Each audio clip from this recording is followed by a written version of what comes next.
इसम रवींद्र दंगेकर हे गेले काही दिवस माझ्या विरोधामध्ये खोटे व खडसाळपणाचे जे आरोप करत होते त्याच्या विरोधामध्ये आम्ही स्पेशल सिव्हिल कोर्ट या न्यायालयामध्ये दावा दाखल केलेला होता व या दाव्याच्या अनुषंगाने माननीय न्यायालयामध्ये 3 तारखा झालेल्या होत्या। तिन्ही तारखेंच्या मध्ये इसम रवींद्र दंगेकर किंवा त्यांच्या वकिलांच्या मार्फत कोणतेही पुरावे अथवा कोणतीही माहिती देण्यात आलेली नव्हती व ती देऊ शकलेली नव्हती।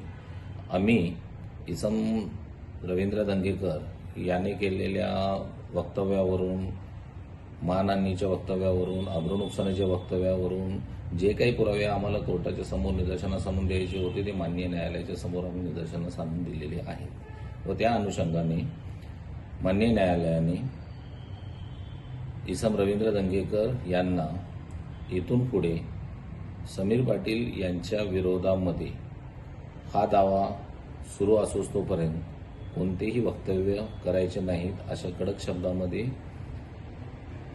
बजावलेले आहे व तसा आदेश पारित केलेला आहे।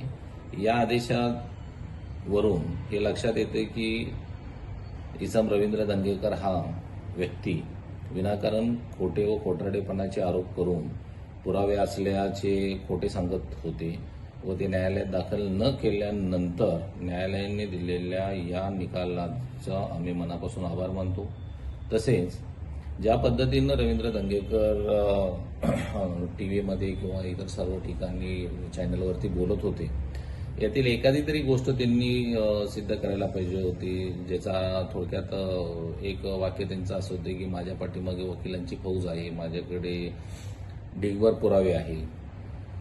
तर माझ्या पुणेकरांच्या लक्षात हे आलेलं असेल की रवींद्र दंगेकर हे दांडात खोटं बोलत आहेत, खोटारडे आहेत, त्यांच्याकडे कोणतेही पुरावे नाही आहेत किंवा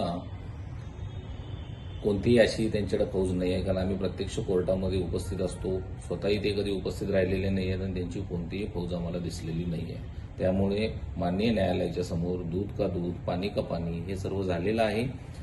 अंतरिम स्थगितीनंतर आता न्यायालयीन लढाई अजून आम्ही प्रखरतेने लढू व येणारा जो फायनल निकाल असेल तो झाल्यानंतर परत एकदा मी आपणास या दाव्यासंदर्भात काय काय गोष्टी घडल्या त्याही कळवेन। धन्यवाद।